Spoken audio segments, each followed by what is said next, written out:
Bueno, adelante, profesor. Adelante. Gracias, Luciano. Muchas gracias. ¿Cómo están todos por ahí por Carapeguá? Ya el GPS reconoce el campus. Sí, sí. Bueno, yo les dejo. listo. Gracias, Luciano. Bueno, bienvenidos, bienvenidas. Es muy importante que enciendan sus cámaras. Quiero verles y ustedes me quieren ver. Y vamos a hacer un saludo inicial así tipo escuela. Yo voy a decir buenas noches y ustedes tienen que decir muy bien, querido profesor. A ver si sale el ensayo. Buenas noches a todos y a todas. Buenas noches. Buenas noches, profesor. Buenas noches, profesor. Buenas noches, profesor. Buenas noches, profesor. Bueno, Buenas noches, profesor. Buenas noches, profesor. Tiene que ser más rápido. Vamos a probar otra vez. Al unísono. No importa que haya ruido. Buenas noches, queridos estudiantes. Bienvenidos. ¿Cómo están? Buenas noches, profesor. Buenas noches, profesor. Muchas gracias. Muy bien, excelente, excelente. Bueno, vos sabés que este ritual que se aplica en las escuelas y en los colegios se empezó a implementar en la primera década del siglo pasado en las escuelas del Paraguay. No es una cosa así que viene de hace años, sino se tomaron modelos, sobre todo el modelo argentino, y se implementó en el reglamento de escuelas del Paraguay en 1910 aproximadamente, este ritual. Todos los profesores tenían que entrar a sus aulas de primero, segundo, tercer grado y saludar siguiendo esto. Buenos días, queridos estudiantes. Y los estudiantes tenían que responder. Esto está publicado en un libro. Tienen que ver un libro de El Paraguayo, se llama. El Paraguayo, el número 2 de Ramón Indalecio Cardoso. La primera página del libro está el ritual que hay que seguir. En realidad, eso es de 1920 más o menos, no de 1910. Bueno, ya dice, entonces entra el profesor y dice, buenos días, queridos estudiantes, ¿cómo están ustedes? Y entonces los estudiantes tienen que responder, se tienen que parar, saludarle al profesor, todo un acto ceremonial ahí de respeto en el aula. Bueno, les cuento esto porque hoy vamos a hablar un poco de historia, de los modelos históricos de universidad. O sea, vamos a hablar de los modelos de universidad haciendo un recorrido histórico, ¿sí? Desde los orígenes de las universidades hasta la fecha, qué es lo que tenemos y qué es lo que hay. Por eso le llamamos o modelos teóricos, porque hay mucha teoría sobre esto y hay muchos escritos, hay muchos libros, pero también son modelos históricos. Repito, vamos a hablar de los modelos o tipos de universidades o arquetipos de universidades que han existido o que existen actualmente y que nos explica de alguna manera la teoría que hay detrás de ese modelo. Bueno, ¿cómo están entonces todos ustedes? A ver si ya están todos preparados, cómodos. Yo les adelanté esta lectura, el resumen. Yo no tengo problema que lean antes. Yo no vengo a contar aquí verdades, sino vengo a tratar de guiar y acompañar un tema para la discusión. Entonces, si ustedes lo leen antes, si ustedes se preparan antes, ya vienen con preguntas, debatimos, hablamos. No sé si tengo todas las respuestas, pero es muy interesante a veces el debate cuando se presenta o el profesor o el docente o el catedrático o el guía interactúa con los participantes del curso. Esta clase se está grabando, lo que no significa que todos tengan que desconectarse ahora, sino que ustedes van a poder luego hacer un repaso o revisar o escuchar en algún otro tiempo esta clase que les voy a disponibilizar en breve. Bueno, un ratito, hay gente en sala de espera.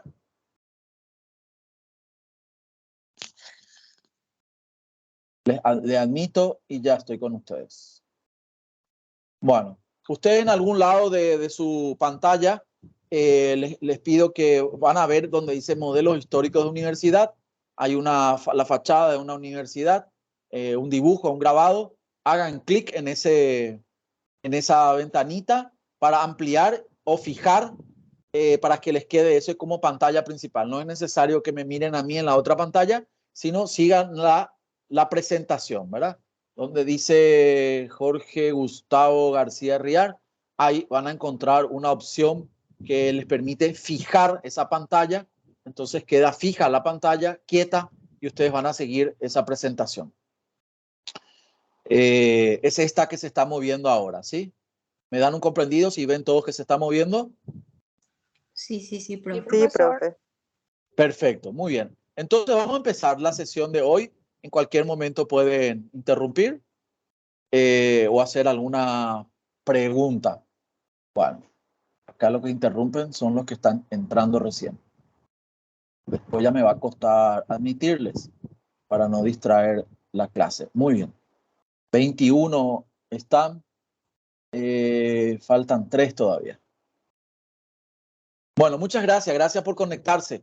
Espero que la lección, el tema de la clase pasada les haya parecido interesante, les haya hecho sobre todo pensar y reflexionar en la práctica. Ese foro que abrimos en el Facebook, yo les invito a todos a que pasen por ahí. No va a estar abierto por siempre. O sea, vamos a darle esta semana más y se cierra ese foro. Una vez que todos participen, yo les quiero hacer un comentario general a todos también con respecto a cómo yo veo y pienso este modelo de la educación 4.0. Y es importante que entren ahí para que yo también pueda conocerles, saber sus impresiones, sus caracteres, sus opiniones al respecto. Cerramos la sesión de hoy, la lección de hoy, y vamos a tener otro foro abierto. Así que no se les acumule los foros, que no se les acumule las tareas.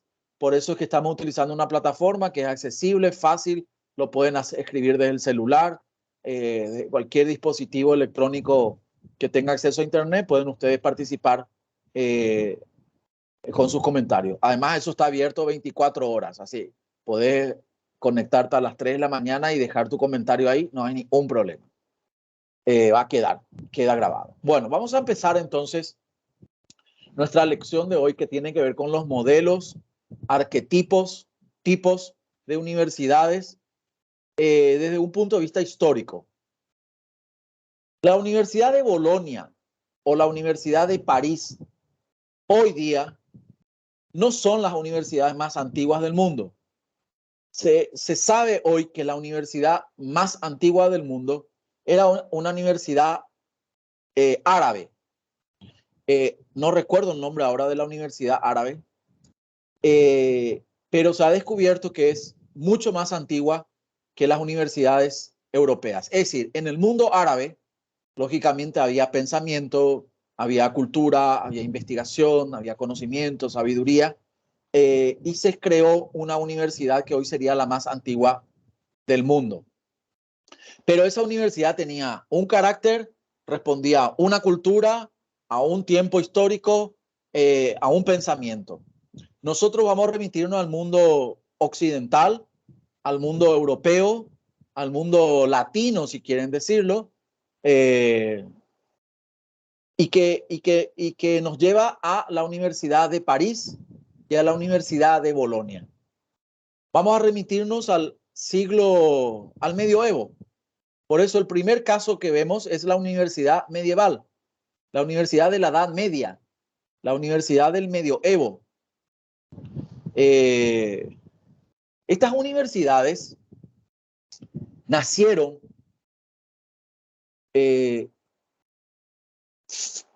físicamente e intelectualmente bajo el patrocinio de la Iglesia Católica o de la Iglesia Cristiana Católica.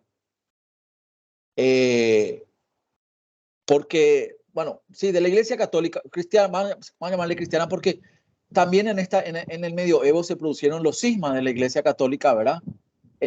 surge la iglesia luterana, la anglicana, que es conocida como la protestante, en realidad serían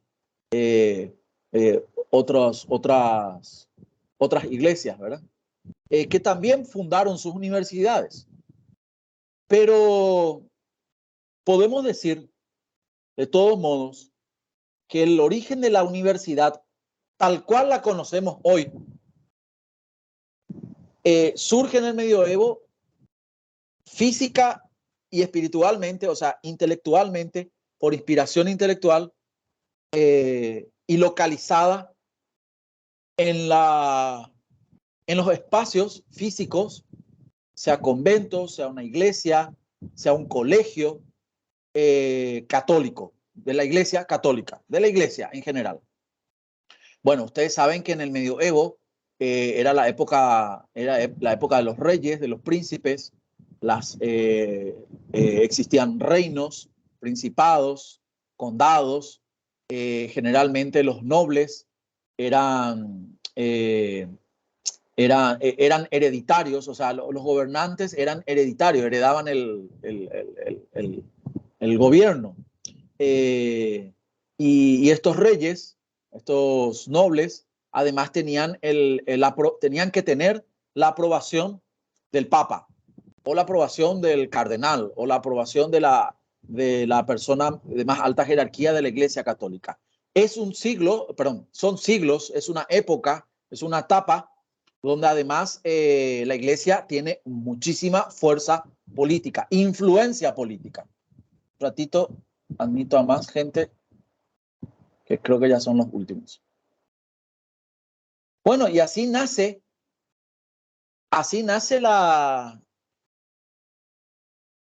la universidad medieval. El caso emblemático, o sea, la universidad emblemática que responde al caso que vamos a contar sería la Universidad de Bolonia. Aunque también persistieron paralelamente juntas con la Universidad de París. La universidad, sobre todo, Notre Dame de París. Como su nombre lo dice, Notre Dame en francés, Nuestra Señora, quiere decir que, y Nuestra Señora se refiere a Nuestra Señora de Fea o Nuestra Señora María, ¿verdad? La Madre de Jesús. Entonces, es Notre Dame de París, una universidad confesional, estrictamente confesional. Pero justamente por nacer en el claustro de la iglesia, los claustros de las iglesias, bueno, no sé si ustedes recorrieron Europa o conocieron Europa, pero cuando uno visita las iglesias más importantes o antiguas de Europa, va a encontrar que siempre al lado de la iglesia está el claustro. El claustro es generalmente un patio interior rodeado de un pasillo. Y es donde se reunían los monjes, los clérigos, los sacerdotes.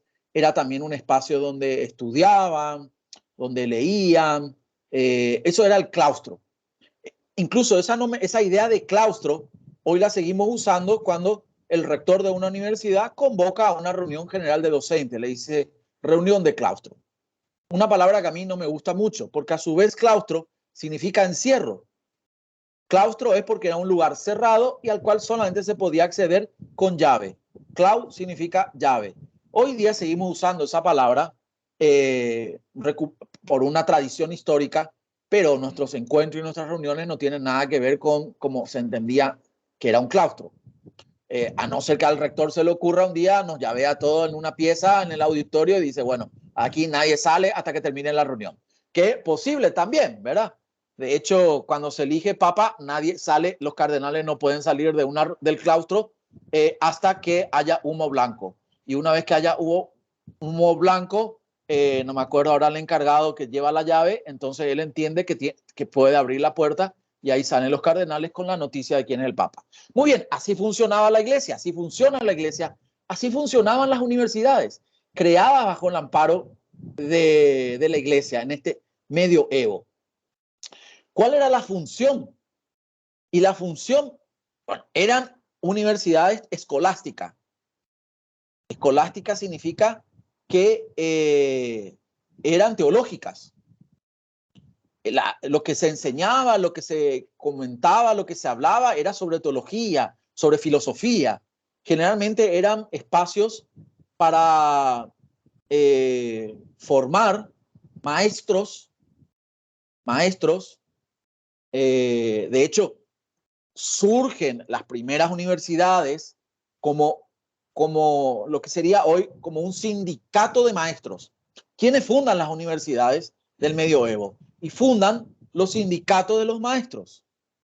Los sindicatos, las agrupaciones de maestros que enseñaban en los distintos claustros o en las distintas universidades que había. La de Bolonia es el caso más paradigmático y emblemático. Paradigmático porque marca un modelo y emblemático porque es el más recordado. Entonces, ellos mismos, como sindicatos, como agrupación, se enseñaban a sí mismos. Entonces, ellos mismos, los maestros, podían elegir a sus propios maestros. Se organizaban por sí solos. Eran autónomos en ese sentido. Esta universidad fue la más famosa del mundo, porque además recibía personas interesados, estudiantes de distintas partes del mundo. Entonces, por eso adquirió fama internacional. En todo el mundo occidental, digamos, empezó a conocerse la Universidad de Bolonia por la calidad de la enseñanza, por la calidad de la discusión, por la calidad del pensamiento, siempre bajo el amparo de la Iglesia Católica. Entonces, alumnos que eran también maestros y alumnos convivían en este entorno del claustro en una especie de campus universitario. Si venían de distintas partes del mundo, tenían que vivir en la universidad. Entonces eran como pequeños seminarios, como diríamos hoy, ¿verdad? Los seminarios para formar sacerdotes. Bueno, esa idea de seminario es una categoría que viene de este modelo de universidades. Las universidades de esta época en realidad eran seminarios. Si se podían formar sacerdotes, mejor. Si no, igual se formaban en la doctrina católica. ¿Se entiende hasta aquí? ¿Se comprende? Este era entonces el modelo de universidad centrado en la docencia. Aquí no había investigación, aquí no había extensión, aquí no había trabajos prácticos, demostrar desde el método positivo un hecho, una realidad. Estas universidades generalmente apuntaban a eso, a formar maestros para la Iglesia Católica o generalmente maestros que luego podrían contribuir con su reflexión, su pensamiento y sus conocimientos a evangelizar la sociedad. Contrataban y despedían profesores de acuerdo a la calidad de sus clases magistrales. Yo le invito a que lean un capítulo de, ¿cómo se llama? De Los Tres Mosqueteros. Los Tres Mosqueteros es una novela ambientada, digamos, caracterizada, ¿verdad? Con personajes del medioevo. Uno de los tres mosqueteros era, ay, se me fue su nombre, disculpen. Thais bueno, tiene un nombre poco común. Pero uno de ellos, de los tres mosqueteros, quería ser jesuita. Quería entrar dentro de la congregación jesuita. Y para entrar dentro de la congregación jesuita tuvo que presentarse a un jurado de sacerdotes, donde él tenía que presentar una tesis. Su tesis no era escrita, sino era una argumentación a voz viva sobre un aspecto de la doctrina cristiana. Y él tenía que convencerle al jurado de que ese argumento, o sea, darle toda la fuerza de que ese argumento, darle peso a ese argumento para luego poder ser admitido dentro de la escuela para formarse como jesuita. O sea, era una tesis de entrada, no una tesis de salida. Ahora generalmente las tesis son productos que se entregan de salida. Antes la tesis era de entrada y a partir de ahí entonces era admitido para poder seguir tus estudios o tu formación, en este caso sacerdotal. Esto se sabe, bueno, se sabe porque está escrito en la novela, pero se sabe porque D'Artagnan, que era muy curioso, intervino en esa defensa de su tesis y ahí hay un diálogo muy interesante que yo le invito para leer. Bueno, explica con claridad cómo funcionaba la universidad medieval. Es novela, pero es muy interesante que ustedes puedan leerlo. Bueno, la función de esta universidad escolástica era la de repetir, transmitir, de generación en generación, de cohorte a cohorte, de seminarista a seminarista, el conocimiento. La idea era preservar el conocimiento, preservar la filosofía, preservar el pensamiento cristiano, que perdure con el tiempo. De ahí vienen los razonamientos. Bueno, el caso de la novela que les conté, bueno, entonces el argumento es también la capacidad de poder, la capacidad dialéctica, la capacidad de poder dialogar, de discutir con otros intelectuales, de poner tal igual del otro intelectual y poder discutirlo. De este modelo de universidad escolástica medieval, todavía hoy se ve, bueno, por ejemplo, en algunos actos rituales de nuestras universidades, sobre todo en los actos de entrega de título, el rector se pone una, ¿cómo se dice? Una toga, los alumnos se ponen toga, se ponen una capa. Bueno, todos esos rituales son herencia de la tradición histórica de esa universidad medieval. Yo, por ejemplo, estuve en la Universidad de Granada hace unos años y presencié la apertura del año académico de la Universidad de Granada, cuando el rector y sus séquitos, es decir, el rector y su cuerpo docente, sale del claustro de la universidad, caminan así con toda la vestimenta por las calles de Granada y llegan a un lugar donde se va a realizar la clase magistral, la disertación magistral. De aquí viene también esta idea de la cátedra. La cátedra. O sea, recuerdan que hablábamos del modelo de la enseñanza prepandemia, ¿verdad? Donde la cátedra era sagrada. Y la cátedra es sagrada. Para el modelo medieval de universidades, la cátedra es sagrada. La cátedra es la silla, el sillón, donde se sienta el sacerdote en la misa a dar su sermón, la homilía. Y esa idea del sacerdote haciendo la catequesis en un templo sagrado se traslada al modelo de gestión de una universidad escolástica. Entonces, le llaman a la materia, al aula, se le llama cátedra.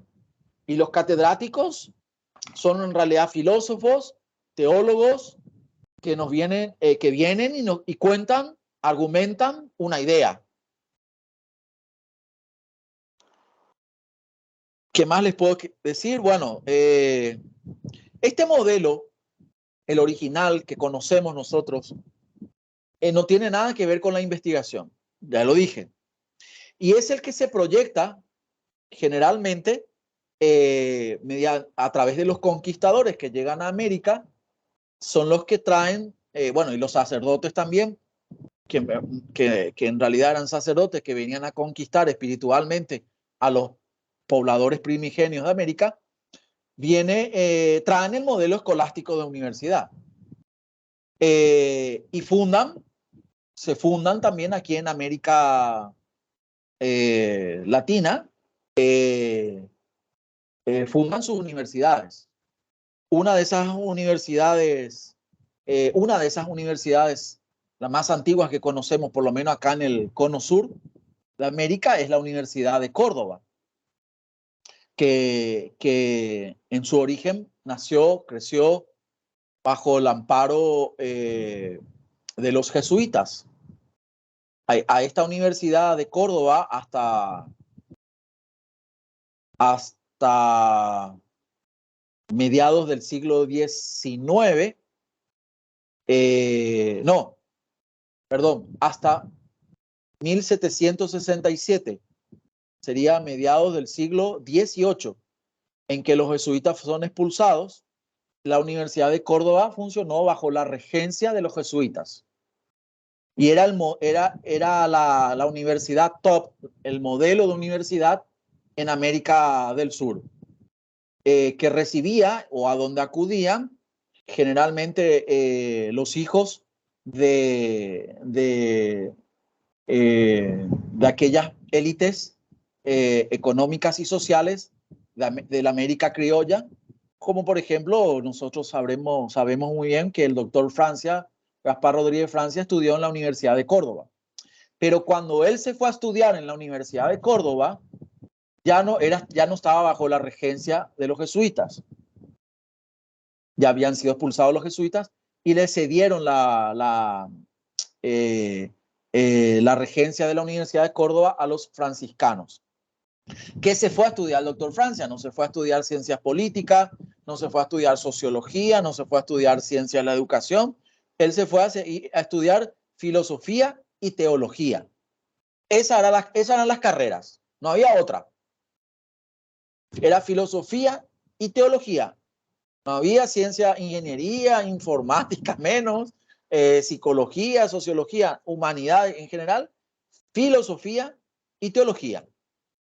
Y así se formó, bajo esas disciplinas, se formó durante mucho tiempo la dirigencia política de todos nuestros países, ¿verdad? Bueno, entonces ese es el modelo de la Universidad de Bolonia. ¿Alguna consulta hasta aquí? ¿Algo más que se me haya pasado y ustedes quieran comentar sobre el modelo, por favor? Antes de pasar al otro modelo, ¿quieren comentar algo? De hecho, me gustaría que hagan un comentario. ¿Cómo evolucionó la universidad? O sea, de lo que conocemos ahora con lo que nos estás contando. Más o menos, si sabes. Pregunto. Vamos a llegar a ese punto que está más adelante. Súper.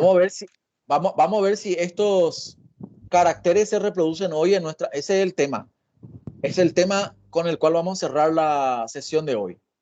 Pero ¿alguna pregunta con respecto a este modelo? ¿Algo que agregar? ¿Alguna duda?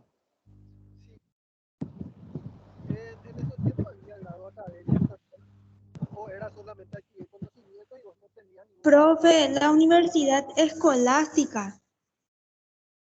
Esa parte no entendí bien. ¿Era de docencia, pero no la de investigación? ¿O cómo era, profe? Sale entrecortado y no entendí bien. Correcto, la universidad escolástica es la universidad de docencia. Había otro compañero que estaba hablando antes y no le escuché bien. ¿Qué decías con respecto a lo académico? Sí, sí, en esos tiempos había grado académico, era simplemente adquirir conocimientos y terminar sin ningún grado, o sea, solamente para... Correcto, no, vos te recibías, por decir algo, vos te formabas para ser filósofo o teólogo. Ya. Punto. Licenciado. Es decir, te daban la licencia. ¿Qué es licenciado? La licencia, en realidad te formabas como maestro. Ese era el título, maestro. No máster, magíster. Pero para ser maestro, es decir, para poder reproducir otra vez ese conocimiento a otras cohortes, a otras generaciones. Era filósofo o teólogo, maestro te vamos a decir. ¿Se entiende? No había los grados académicos en esa época. Claro, esto evoluciona después, lógicamente, pero estamos hablando del origen del origen. Vale, gracias. Bien, ¿otra consulta? Profesor, No se basaban en la ciencia. ¿Cómo? No se basaban en la ciencia. No estudiaban nada. No sé, depende cómo entiendas ciencia. ¿A qué te referís con ciencia? ¿Cómo que no van a estudiar ciencia? La filosofía es la madre de todas las ciencias. Y la teología es la madre de la filosofía para la iglesia católica, o bueno, para el modelo escolástico. Esa era la ciencia de la época. No había otras ciencias. Y no, generalmente no. Las otras ciencias terminan siendo como disciplinas, cuando se constituye más adelante, terminan siendo derivados de la filosofía. Sí, lógicamente de la filosofía luego va a derivar la sociología, las humanidades, la educación, pero en esta época no había más disciplinas que filosofía y teología, punto. Y esa era la ciencia. Disculpe, De hecho, profesor. Disculpe, Sí, profesor adelante. y compañero. Además, habló de que no se hacía investigación. ¿Eso entendí? Sí, correcto. No había investigación en esta, no había investigación como la entendemos hoy.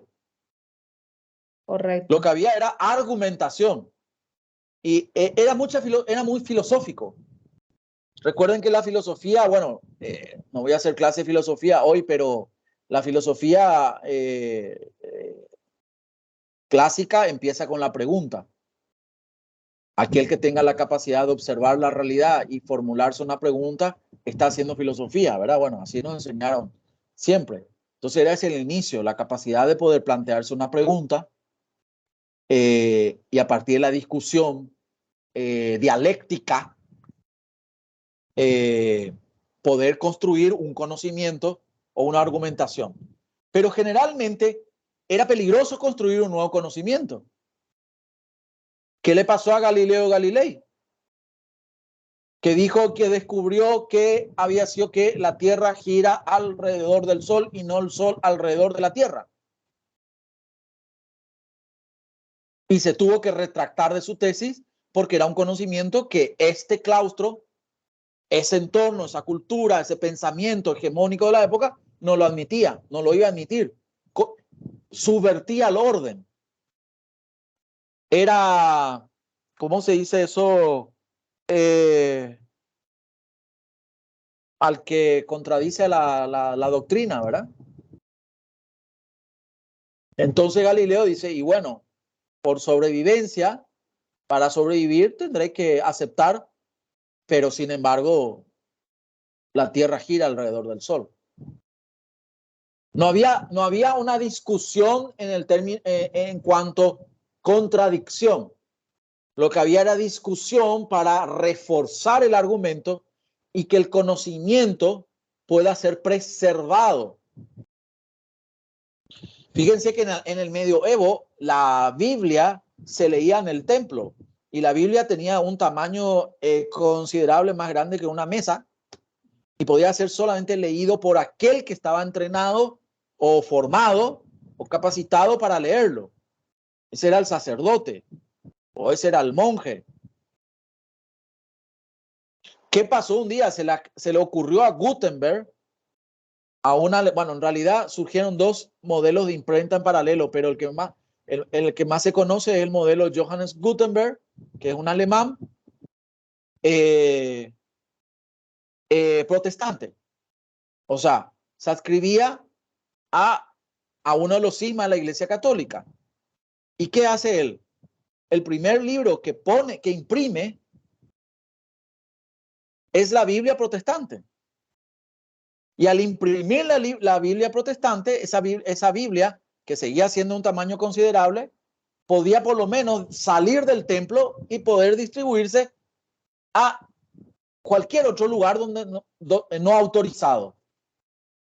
Una vez que se produce el fenómeno de la distribución de la Biblia, que era un texto sagrado solamente para leerlo en lugares sagrados, empieza toda una conmoción social y un movimiento, digamos, social de cambio social, porque era necesario que todos o los que podían acceder a la Biblia pudieran seguir la interpretación autorizada. Pero como no había posibilidades de acompañar la interpretación autorizada, entonces empiezan a surgir nuevas intérpretes de la Biblia. Y esto además genera una conmoción política tremenda. Bueno, hasta ahí le voy a decir, pero le quiero contextualizar de qué era el medioevo y qué función cumplía la universidad para ese tiempo. La idea era preservar el conocimiento, mantener el conocimiento, no discutir, no poner en entredicho el conocimiento. El entredicho del conocimiento te llevaba a la hoguera, literalmente, a la hoguera o a la guillotina, literalmente. Bien, lógicamente estas cosas van evolucionando. Pasamos a otro modelo que le llamamos el modelo de la universidad, yo le llamo el modelo de la universidad republicana. Bueno, cayeron las monarquías. Con la Revolución Francesa caen las monarquías. Cae la monarquía y deviene la república. Deviene la democracia. Ya no es el rey que controla a sus súbditos. Ahora los súbditos pueden elegir a sus propios, los que eran súbditos ahora son ciudadanos, pueden elegir a sus propios gobernantes. ¿Qué tipo de universidad puede surgir para esta revolución? Para esta tremenda revolución, para la caída del medioevo. ¿Cuál es el modelo de universidad que puede... hago una pregunta para que ustedes piensen. Cae la monarquía mediante una revolución ciudadana. Los ciudadanos tienen que organizarse por sí mismos para poder controlar hoy, a partir de ahora, un estado, nación, que le llamamos república. ¿Y por qué república? Porque ahora todo lo que forma parte de este estado-nación es de todos, es público. Ya no es privado, ya no es privativo solamente de los reyes, o del conde o del príncipe. Ya no existe la nobleza, se erradica la nobleza. Incluso literalmente le decapitan a todos los reyes, ¿verdad? La Revolución Francesa también tuvo su estrago y terminan muchos reyes decapitados. Era una manera drástica de decir, aquí marcamos el fin de la monarquía, el fin del medioevo, el fin del, ¿qué le voy a llamar? Del coloniaje también, del imperio, de los imperios. Bueno, hoy persisten reyes todavía en muchos países, pero bueno, ese es otro punto de la historia. Entonces surge como alternativa al modelo monárquico el modelo republicano. Todo lo que está en este estado-nación o este territorio es de todos. A eso se le llama lo público. Y lo público tiene que ser gobernado por los ciudadanos. Eso se llama democracia. El poder del pueblo. Entonces, ¿qué modelo de universidad puede existir frente a este fenómeno? ¿Qué función la universidad va a cumplir? ¿O qué esperan los ciudadanos que la universidad cumpla? Si hoy decimos, la universidad tiene que producir conocimiento, decimos hoy. Tiene que hacer investigación, bueno, es el modelo de ahora. Pero en aquel tiempo, ¿qué esperaban los ciudadanos de una universidad de aquella época? Y esperaban que esa universidad sea funcional a la formación de los cuadros que necesitaba la República. En otras palabras, que la universidad forme a los funcionarios que van a gobernar y dirigir la República. Y esto es insólito porque antes era el rey y solamente el rey, y heredaba al rey y el príncipe, y hay reyes que tenían 15 años y eran gobernantes de todo un territorio muy grande, no tenían formación, no tenían nada, pero era hereditario o inspirado por Dios, porque los reyes argumentaban su razón de ser porque era una inspiración divina. Se rompe ahora con la Revolución Francesa ese modelo y ahora tenemos que gobernarnos por nosotros mismos. Ya no está Dios aquí que nos va a inspirar, sino somos nosotros mismos que tenemos que empezar a decidir por nosotros mismos. ¿Y qué esperamos de la universidad?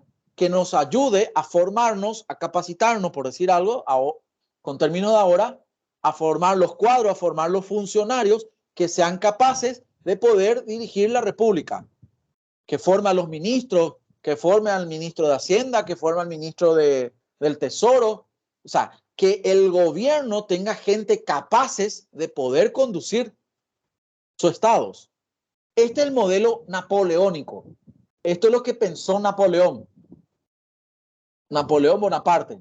Aunque Napoleón Bonaparte después, más tarde, se volvió un poco loco y se hizo llamar emperador, ¿verdad? O sea, volvió otra vez al modelo monárquico, ¿verdad? Y se hizo llamar emperador. Y actuó como emperador, pero bueno. Pero la teoría era que la universidad sea funcional al Estado. Y entonces Napoleón dijo,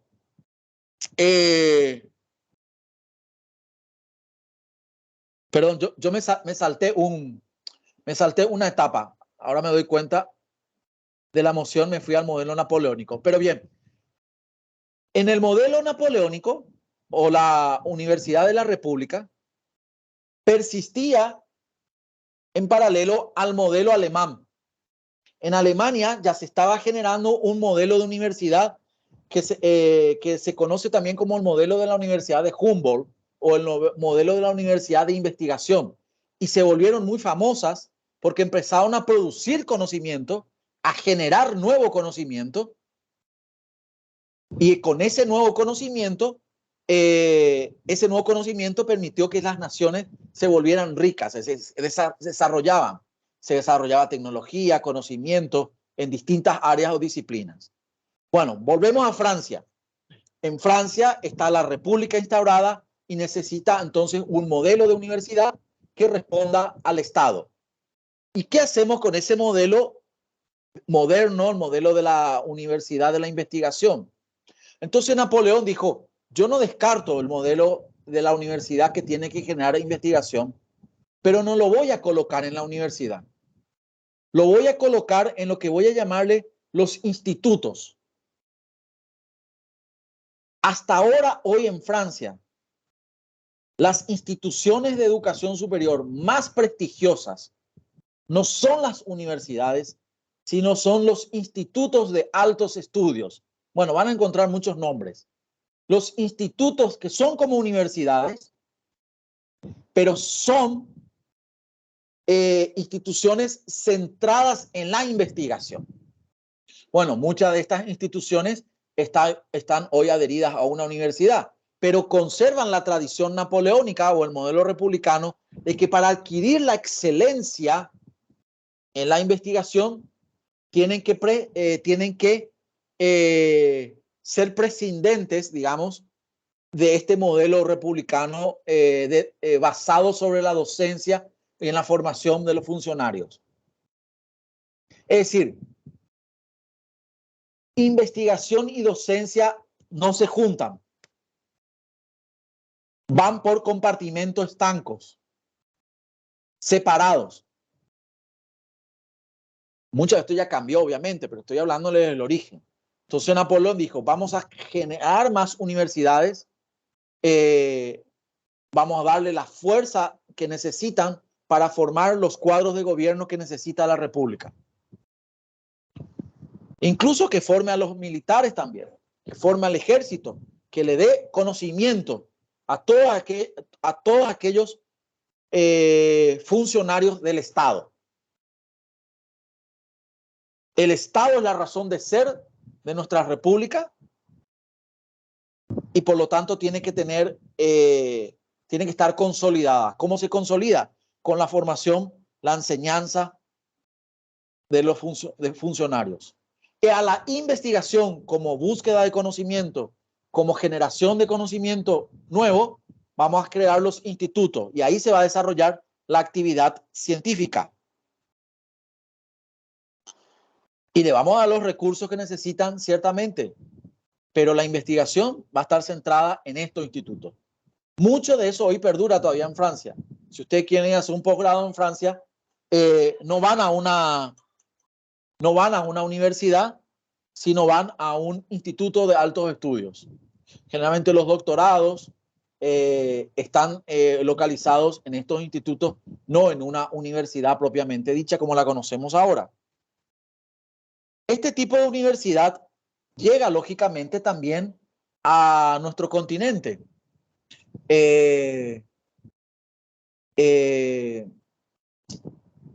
La Revolución Francesa es el antecedente de la independencia de nuestros países.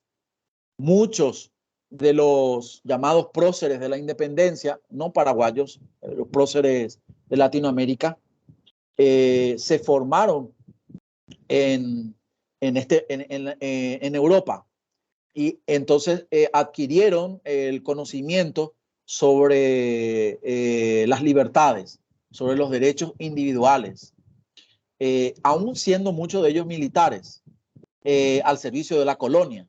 Entonces, cuando regresan a América, impulsan la revolución de nuestras independencias contra la monarquía. Y con ello viene un poco del modelo napoleónico, que se concentra en muchas universidades de América Latina, pero no insertan, o sea, no trasladan la investigación, sino trasladan la idea de la docencia o de la enseñanza para formar a los ciudadanos que necesita la nueva república, que necesitan los países hoy independientes, que necesitan los nuevos gobiernos. ¿Sí? No son entonces traslado del aspecto de la investigación, sino solo de la enseñanza. ¿Y por qué estamos hablando de investigación? Porque aquí es que me salté, disculpen. En Europa, en Alemania, los hermanos Humboldt, Humboldt o los hermanos, en realidad eran dos, son conocidos porque son los, el mapa mundi de Humboldt es uno de los primeros mapas del mundo que se dibujó gracias a los viajes y al conocimiento de Humboldt.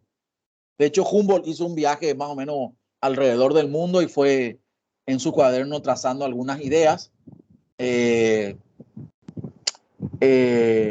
para poder tener una idea visual de cómo era el mundo. Fíjense que Colón no tenía idea del mundo. Él creía que podía llegar por la izquierda para llegar a la derecha, bueno, una cosa medio rara, pero no había una idea. Habían bocetos, bosquejos imperfectos. Entonces Humboldt dijo, no, nosotros ahora vamos a dibujar, vamos a construir ese imaginario de cómo es el mundo. Imperfecto, por cierto, el mapa mundi de Humboldt, pero fíjense lo que fue para la época. Hoy tenemos el Google Earth y no sé qué cuántos satélites podemos ver al planeta Tierra, pero en aquella época no había esa posibilidad. Entonces aparece un mapa y te dice, miren, este es el mundo. Aquí está América, aquí está el África, aquí está Asia, aquí están los mares, aquí está el Ártico, aquí está el Antártico. Y en este mundo no nos movemos. Y eso pudo ser construido o dibujado solamente bajo este modelo de la Universidad de Humboldt, dedicada exclusivamente a la investigación, dedicada a la inversión en la generación de nuevo conocimiento, de nuevo saber, de nuevos saberes. Quizás la crítica que le podemos dar a la universidad moderna, a la universidad de esta época, es que se concentra ciertamente en la investigación, pero en una investigación muy privilegiada para los investigadores. Se genera una nueva élite, que es la élite de los investigadores. Recuerden que hasta el medioevo teníamos la élite de los maestros, la élite de los docentes. Ahora se forma una élite de los investigadores. Solamente para entrar en los círculos de investigación, tenés que hacer investigación. No es un docente con una buena argumentación. De ahí nace la idea de la Torre de Marfil. La universidad como la Torre de Marfil, la universidad la universidad que organiza además su investigación en disciplinas estancas, en disciplinas compartimentadas que no se conectan entre sí.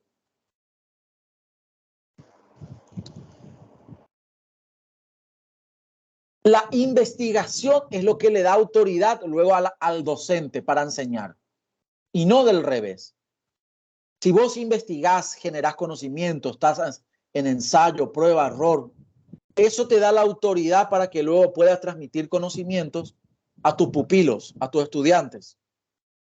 En esta universidad humboldtiana, en la universidad moderna, en la universidad alemana, el investigador ocupa el lugar de preferencia. Pero así también forman claustros de élites. El profesor es conocido o respetado por su investigación. Por lo que investigó, comprobó, aunque después se refute su idea o su investigación, lógicamente, pues esa es la ciencia, ¿verdad?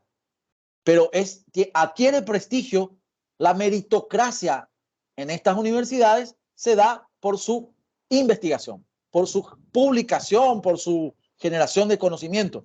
Empieza a surgir la competencia por la publicación.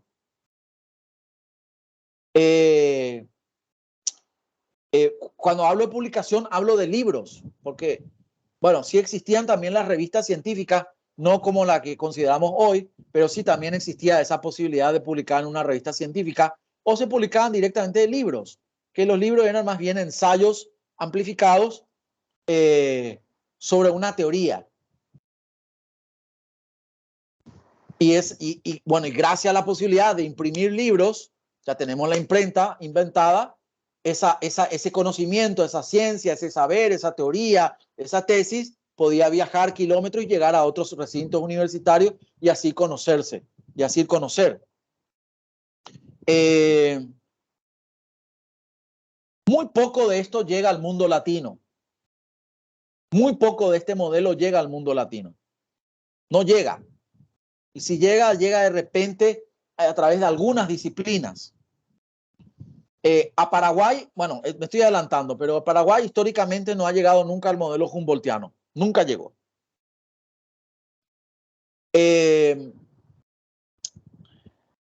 Había un investigador francés que venía en uno de los viajes de Humboldt hacia América. Se desvía o sale del recorrido que hacía Humboldt y se inserta en el continente vía Argentina y empieza a desarrollar sus conocimientos en botánica. Es contratado por la Universidad de Buenos Aires como investigador prestigioso.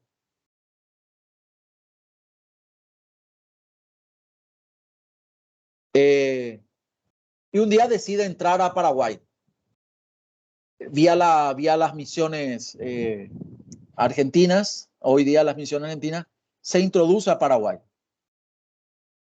¿Saben de quién estoy hablando? Porque tenía en la punta de la lengua el nombre y ahora se me fue. ¿Saben de quién estoy hablando? ¿Alguien recuerda? ¿Tiene una idea?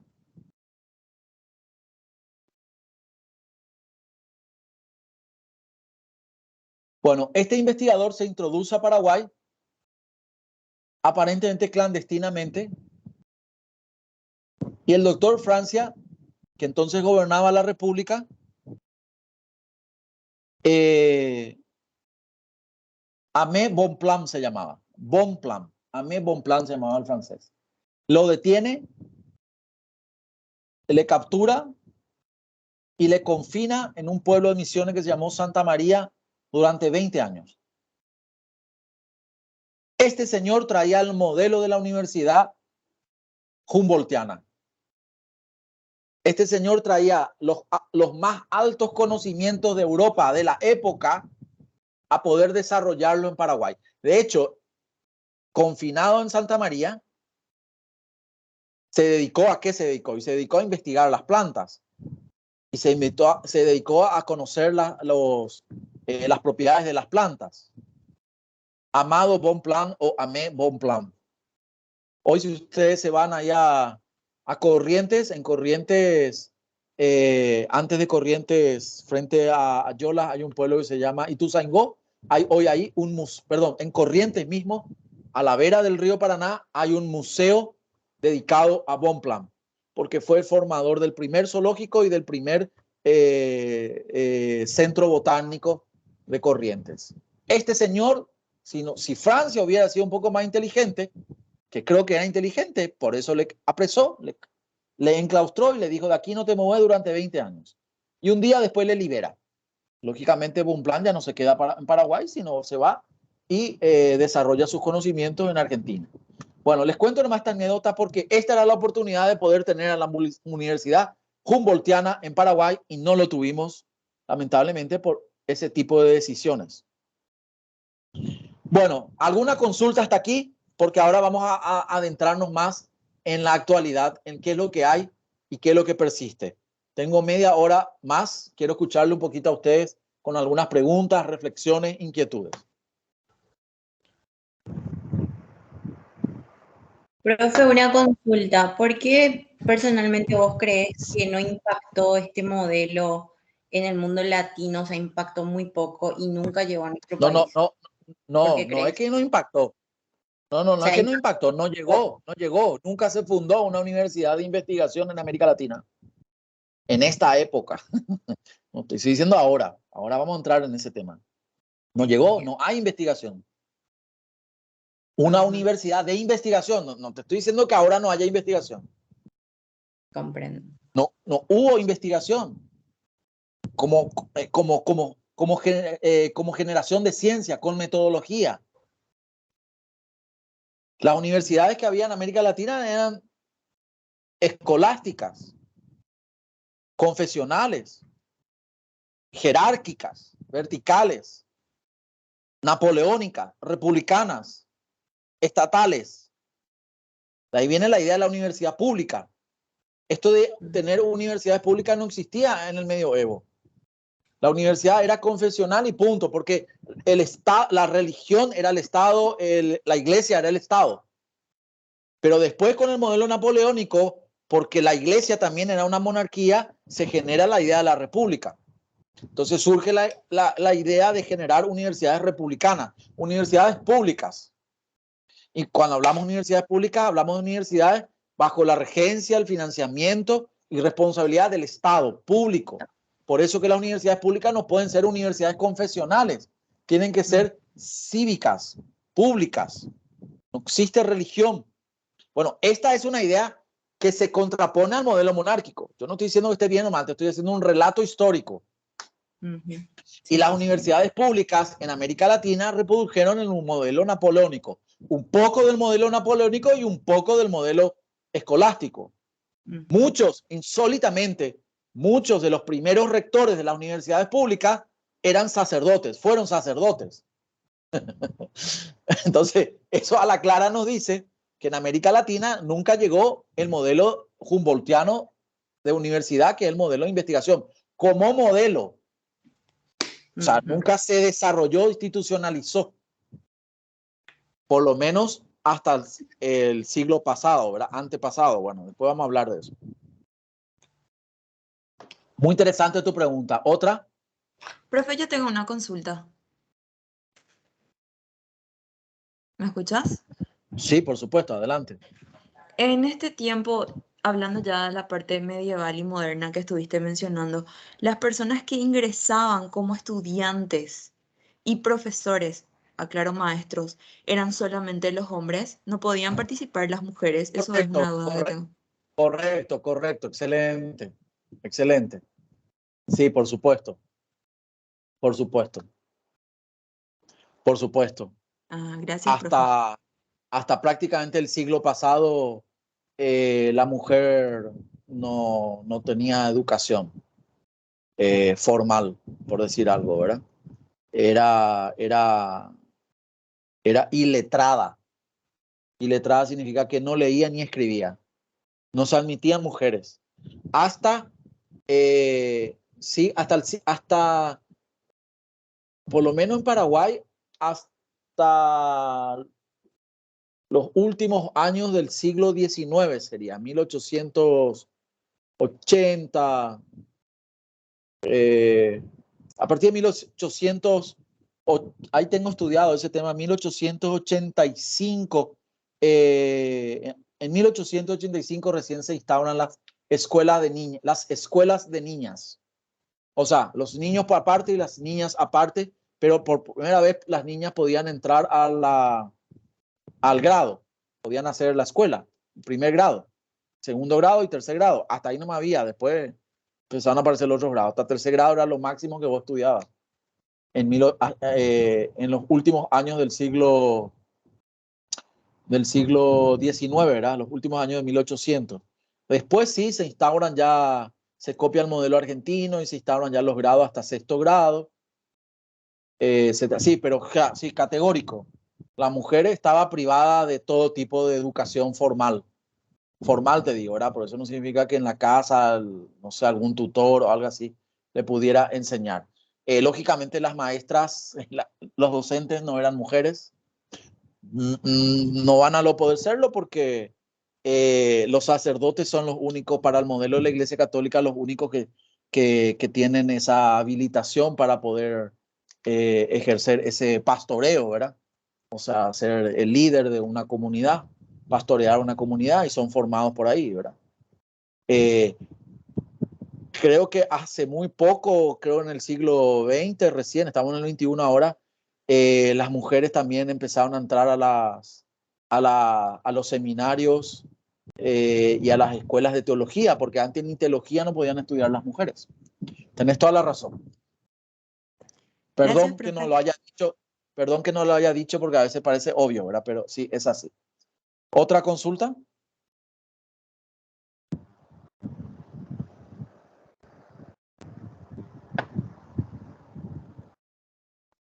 Lorena Caballero. Siempre te veo ahí en primera fila. Bueno, ¿alguna pregunta hasta aquí? Vamos a entrar un poco. Ninguna. Ninguna Bueno, vamos a consulta, entrar ahora. profesora, hasta el momento. Sí, adelante. No, solo decía que no tengo ninguna consulta hasta el momento. Bueno, y eso que no te cobro por hacer consulta, porque si les cobrara todos se callan. Es gratis. La consulta es gratis. Su consulta no molesta, dice el doctor. Bueno, vamos entonces a hablar ahora de algunos modelos un poco más actuales.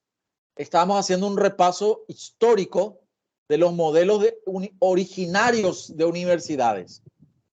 Que lógicamente cambió mucho, pero este es el principio, así nacieron y esto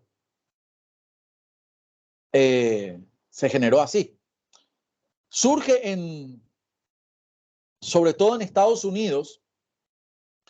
Miren que Estados Unidos es, bueno, lo que hoy es Estados Unidos, algunos estados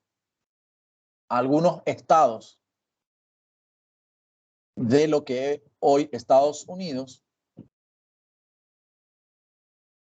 decidieron un día independizarse de Inglaterra.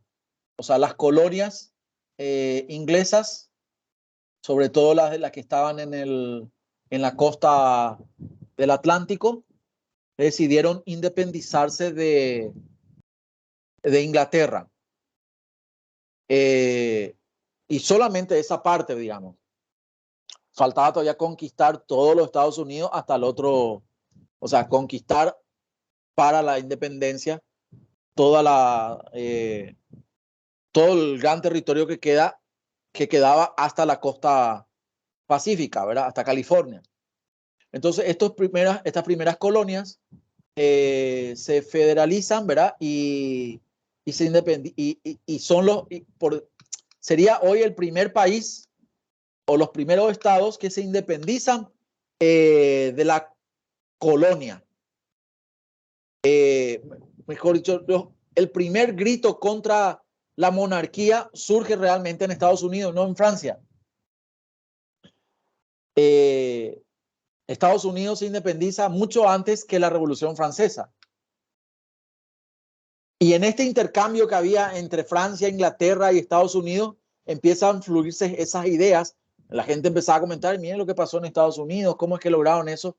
Y esas ideas revolucionarias, esas ideas libertarias, esas ideas de la libertad, llegan a Francia y que es lo que produce más tarde la Revolución Francesa. Esas ideas de la Revolución Francesa luego llegan más tarde a América, a los países americanos que estaban todavía bajo la colonia española, inglesa, francesa, holandesa, bueno, muchos países dominados por Europa. Y surgen entonces los llamados Estado-Nación o las nuevas repúblicas americanas.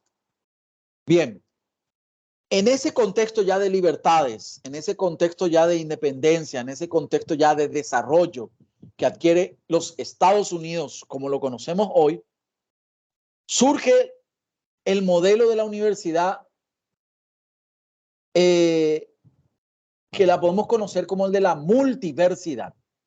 ¿Qué significa eso? Significa que la universidad no es solo una institución de educación superior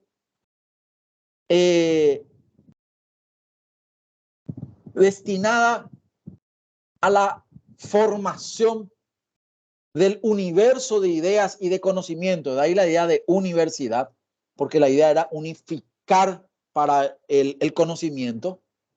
Surge la idea de que el conocimiento no es uno, sino es muchos, son muchos. Por eso se reconvierte la idea de la universidad en multiversidad. En realidad la universidad es un conjunto, es una institución que agrupa en su organización un montón de disciplinas o de versos, ¿verdad? Por eso multiverso, multiversidad, de diversidad por decir algo, pero multiversidad.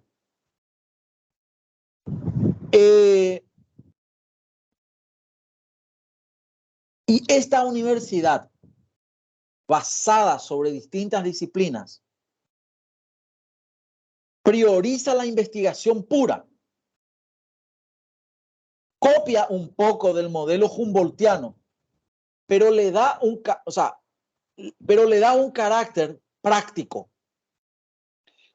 Mejor, sí, más que práctico, digamos yo, utilitario. O sea, el conocimiento que se genera, que surge de la investigación, tiene que servir, tiene que ser aplicado y básico para el desarrollo de nuestras naciones. Para el modelo napoleónico, la base del desarrollo de nuestras naciones era la alta formación de los funcionarios, la formación de la élite política. Ahora, con el modelo de la universidad multiversidad, surge una élite de investigación, pero no encerrado en la Torre de Marfil, sino que está buscando conocimiento para aplicar al cambio social. La Alemania se trasplanta la idea de Humboldt, se trae la idea de los departamentos disciplinarios. ¿Saben qué? Dicen, nuestras universidades tienen que tener departamentos, no solo facultades, departamentos. ¿Qué es lo que es el departamento? Yo hasta en muy pocas universidades de Paraguay veo la figura del departamento. Pero muy interesante la idea del departamento porque dice, se crea el departamento de sociología. Eso significa que desde un departamento o una unidad mínima de organización se va a coordinar la disciplina sociología transversalmente en las otras carreras.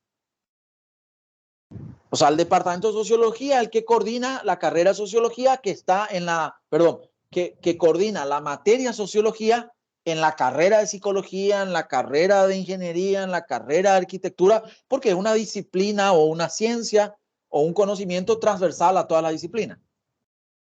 Bueno, por ahí el matemático me dice a mí que me sirve la sociología y bueno, ok, esa es otra discusión, otro día. Pero generalmente hay materias que son transversales a todas las disciplinas. Entonces, esta idea dice, vamos a traer nosotros la idea del conocimiento, de la investigación de más alto nivel, pero lo vamos a desarrollar en departamentos. Y los departamentos van a generar ese conocimiento transversalmente a las disciplinas. Entonces, vamos a generar conocimientos teóricos y productos útiles. Esto genera una revolución en el modelo universitario que teníamos hasta entonces, en aquellos modelos jerárquicos, disciplinarios, verticales, escolásticos, dirigidos solamente a la formación de una élite, estanca, monodisciplinar.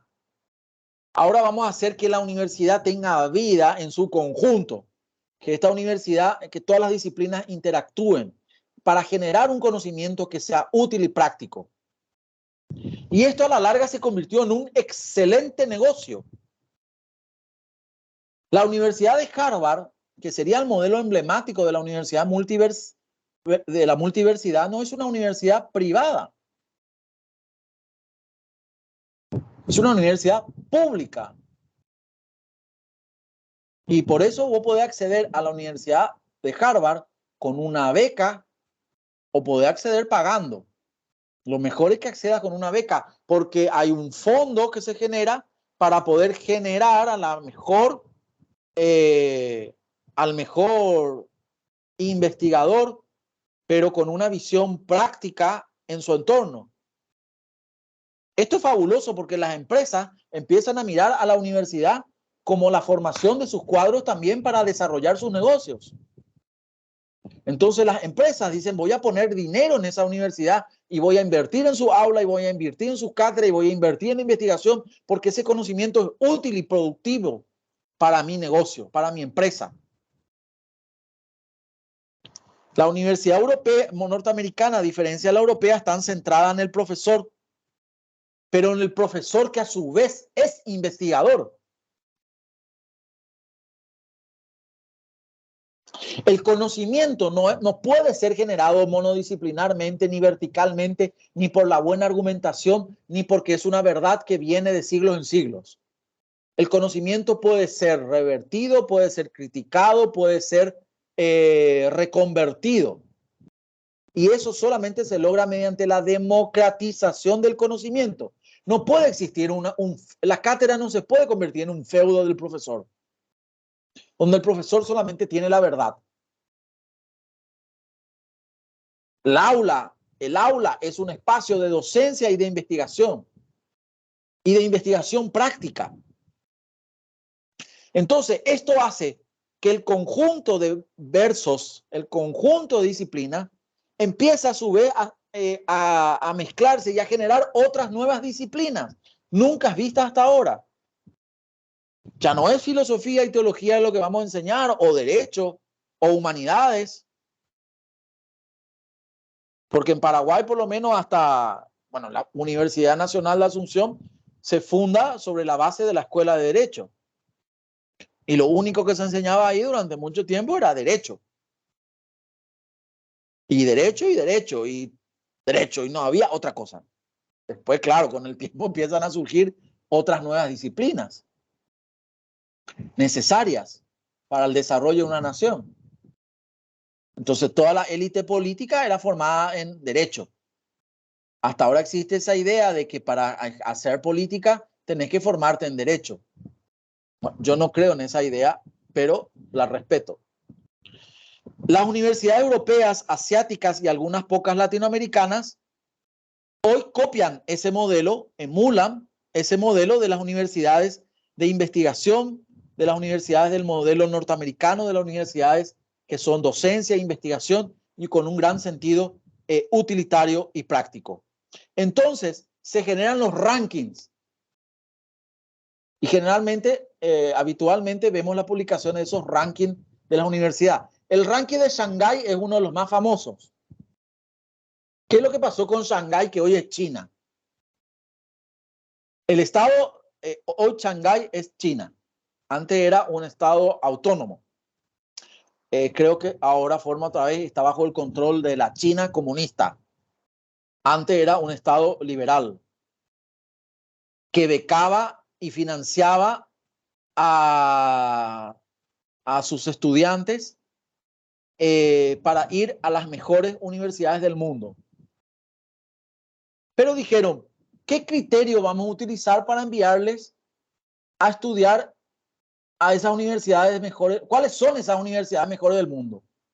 ¿A qué universidad yo te voy a enviar? ¿Cómo yo puedo saber, decía el Estado, cómo yo puedo saber a qué universidad te voy a enviar? ¿Cuál sería la mejor del mundo? O las mejores. Y así se generó el ranking de Shanghái. ¿Y qué es lo que preguntaron los chinos? Y preguntaron algo básico. ¿En tu universidad se hace investigación? Sí, indicador 1. ¿En tu universidad tus investigadores están publicando? Sí, indicador 2. ¿En tu universidad los investigadores tienen equipo de investigación? Sí, indicador 3. ¿En tu universidad, en los equipos de investigación, están integrados los estudiantes? Indicador 4. Y así sucesivamente. En estos rankings de Shanghái no vamos a llegar nunca, señoras y señores, si nos basamos en nuestro modelo de Universidad de Paraguay, porque son indicadores basados estrictamente sobre la investigación. Y debo decirlo con toda la sinceridad del mundo. La Universidad Católica en el último ranking está ubicado entre las 700, en el lugar 700. Y uno dice, bueno, wow, por lo menos en el lugar 700. No entramos en el top 10 de América Latina, menos en el top 10 del mundo. La Universidad Nacional de Asunción hace su, que es la más grande, digamos, hace su esfuerzo por ubicarse entre los 10 mejores de América del Sur. Entonces, este ranking de Shanghái es muy sencillo. Pregunta qué están haciendo en materia de investigación. Y además, si esa investigación fue útil, si tenés patentes. Es decir, el conocimiento que hoy permite el desarrollo de los estados es un conocimiento cuya patente la tiene la propiedad, la universidad. Y la Universidad de Harvard hoy ya no vive, o sea, hoy ya no es, tiene su subsistencia, su presupuesto, no se basa por las donaciones ni por lo que le da el Estado, sino por las patentes que está vendiendo. Entonces, porque ese conocimiento hoy aplicado y alguien está pagando el uso de ese conocimiento y con eso es hoy Universidad de Harvard o Universidad de lo que quieras. ¿Está en crisis el modelo de Harvard? Sí. Podemos hablar de eso otro día. ¿Se está reduciendo la financiación? Sí. ¿Está habiendo una crisis en el modelo? Sí. Pero otro día, digamos, por lo menos en este recorrido histórico que hacemos, nace ese modelo de la universidad, de la multiversidad. ¿Hasta aquí se entendió? ¿Se comprende? Son universidades donde se establece una burocracia corporativa. Y esto es lo que nos lleva a la mala creencia de que el modelo de universidad que puede tener éxito en nuestros países es el modelo de la universidad for profit. Es decir, la universidad de lucro. Sí, adelante. Nada más quería complementar el tema anterior. De hecho, todos los rankings de las universidades se miden de acuerdo a las investigaciones y las publicaciones, entonces se enfocan directamente a ese ámbito. Hay otros factores que pueden tener en cuenta también, ¿verdad? Claro. No, la de Shanghái es la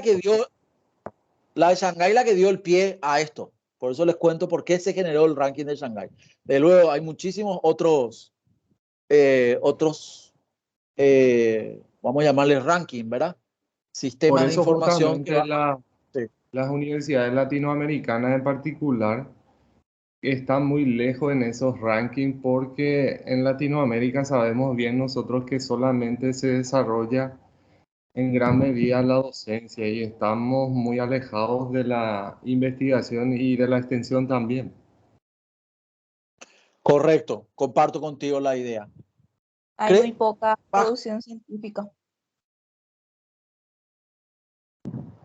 Poquísima. Mira que el CONACYT, que es el que categoriza y nivela a los investigadores de Paraguay, para alcanzar el nivel 3, que es el más alto de investigación, tenés que ser doctor. Correcto, hay mucha gente que ya llega a eso. Pero el mínimo de investigaciones que te pide publicar en 5 años es 10. Es poquísimo. O sea, en 5 años tenés que tener 10 publicaciones. Pero muchos Hay no docentes. llegan incluso a eso. Claro, claro. Es básico, es muy básico. Muchos autores me refiero. Claro, es muy básico. Pero bueno, uno dice, bueno, no es por, a ver, no es solamente por culpa de la formación del profesor, es porque el contexto institucional no apoya. ¿Y para qué yo voy a estar publicando no sé, 10 publicaciones por año si yo voy a ser el mismo docente encargado de cátedra durante 22 años y me van a seguir pagando igual? No tengo ningún estímulo, no tengo mérito, no valoran el mérito, ¿se entiende? O sea, hay un contexto institucional que también nivela para abajo. Sí, totalmente, profe. Y también a propósito del CONACYT, el CONACYT creo que lanza estímulos para los investigadores, ¿verdad? Creo que hay algo ahí. Correcto. Pero Claro, de eso hablo. sobre todo imaginándonos en nuestro país que la mayoría de las universidades son privadas. Entonces, ¿cómo financias, si vos sos una universidad privada, un estamento de investigación, por ejemplo? Recargar otra vez las cuotas de los alumnos, todo un tema. O sea, es un tema bastante complejo, el tema investigativo para su desarrollo. A ver, me encanta el debate, pero te respondo rápido porque parece ser que estás haciendo un planteamiento administrativo. Si tenés que cargar en la cuota del alumno, cárgalo. Si ese es tu modelo matemático para solucionar tu sustentabilidad de tu institución, cárgalo. ¿Cuál es el pecado? ¿Quién te dice que no lo puedes cargar? Ah, va a costar más caro. Y va a costar más caro. Así como si quería comer ¿cómo se llama? El pastelón de papa de ñañeca que cuesta 99.000 guaraníes, es una responsabilidad tuya.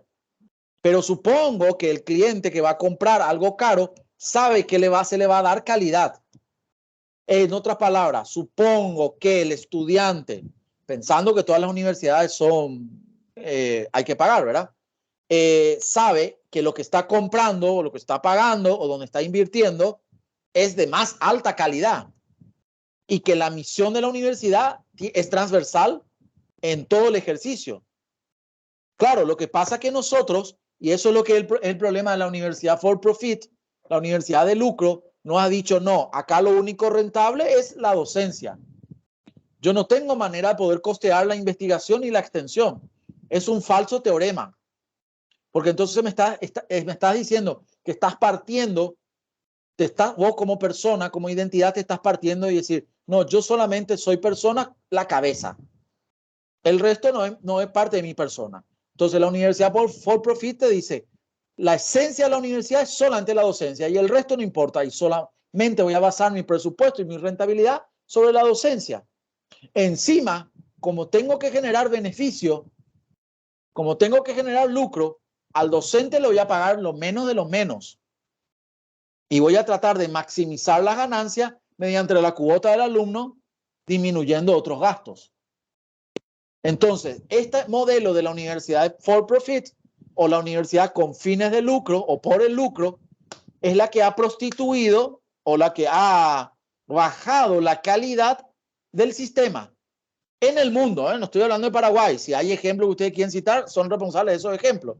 Hoy estamos viendo mucho de eso. El profesor es el profesor taxi y vení y te pago por tus 20 horas y el resto, chao. No me interesa que vos hagas investigación, no me interesa que vos hagas investigación práctica. No, yo creo que vos des la clase, transmitas tu conocimiento y ya está, y te lo voy a pagar por eso. Y la rentabilidad, excelente, porque a vos te pago 20.000 y al alumno le voy a cobrar 100.000. No sé, te estoy diciendo nomás el modelo matemático. Creo que el punto de partida es equivocado. El punto de partida, si entendemos que la universidad es una sola, docencia, investigación, extensión, yo no puedo dividir. Es decir, en la docencia tiene que estar la investigación y tiene que estar la extensión. Tu aula tiene que ser aula de docencia, investigación y extensión. Tu universidad te tiene que ver, respirar y ser. No puede ser una parte nomás. Entonces, sí, te va a ser más caro seguramente y seguramente va a ser más caro. Por eso las facultades de medicina, las carreras de medicina son caras. Ahora, vos podías estudiar sociología, te cuesta, no sé, digo un ejemplo nomás, 300.000 guaraníes la cuota, pero te vas a estudiar medicina y te cuesta 1.200.000 la cuota. Medicina tiene más horas clases, medicina tiene que tener laboratorios, medicina tiene que tener prácticas, pasantías, tiene que darle las condiciones. ¿Y por qué al sociólogo no le das nada de eso? No, porque es suficiente con la transmisión de conocimiento en aula y no hace falta lo ni que hagan investigación. Bueno, ok, entonces es un teorema equivocado, es un punto de partida, desde mi punto de vista, equivocado. El cambio empieza por repensar a la universidad como un todo. Y las universidades for profit es la que han, digamos, tergiversado ese modelo de la multiversidad. Sí, funcionó y funciona. Hoy está en crisis. No, también existen universidades con fines de lucro para todos los gustos en Estados Unidos. O podía comprar un título si querés, no hay ningún problema. Con una formación ahí medio express. Hay de eso también en el mercado. Hoy en Paraguay también hay un poco de eso. Aunque muy controlados, por cierto. Excesivamente hoy estamos controlados. Porque pasamos de un tiempo del descontrol a un tiempo del control excesivo. No es que yo esté de acuerdo con el control excesivo. Al contrario, cada vez estoy en desacuerdo. Pero pasamos de un escenario en que se abría una carrera a la semana o por día y de repente apareció una universidad que tenía 150 carreras nuevas y uno no sabía ni de qué era, ni para qué era, ni por qué era. Bueno, me estoy adentrando en la pregunta porque estamos llegando al final y ya me pasé el final. La Universidad Latinoamericana, esa era un poco la pregunta, ya les dije, incorporó un poco del modelo escolástico y un poco del modelo napoleónico. No sé si va a haber tiempo para discutir, pero me encanta que sigamos discutiendo a través del Facebook.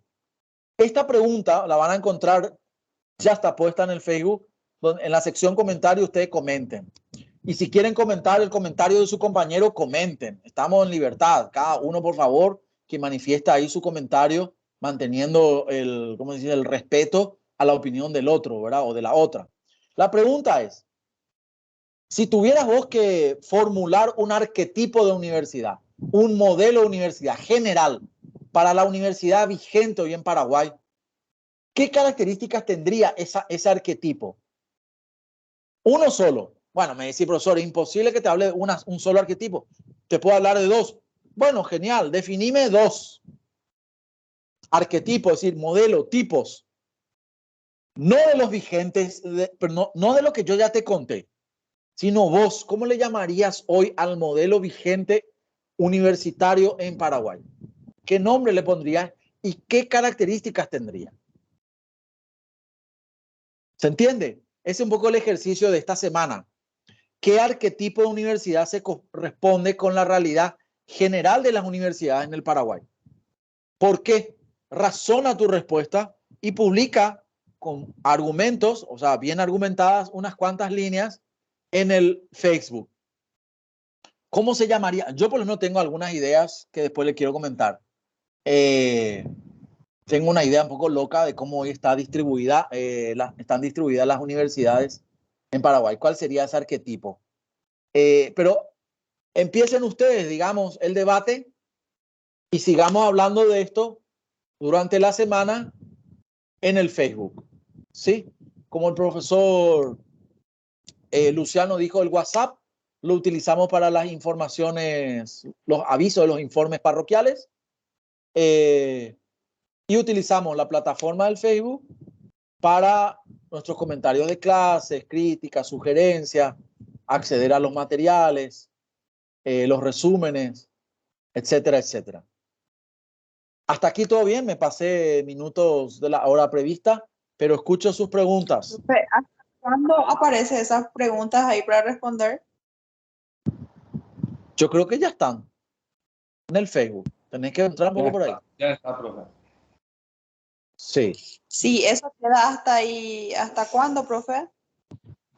Hasta la próxima semana, hasta la próxima clase. O sea, yo creo que el domingo, nuestras clases es miércoles, el lunes, martes más o menos voy a cerrar ya ahí porque después yo tengo que hacerle un comentario también general, ¿verdad? Súper, profe, gracias. ¿Otra pregunta, consulta? Bueno, desde ya mis dispensas y disculpas por no haberme quedado más tiempo en cada modelo. Esto es solamente ¿cómo se dice? Un puntapié para que ustedes puedan investigar más, conocer más, indagar más, qué es lo que hay. Y nuestro modelo universitario en Paraguay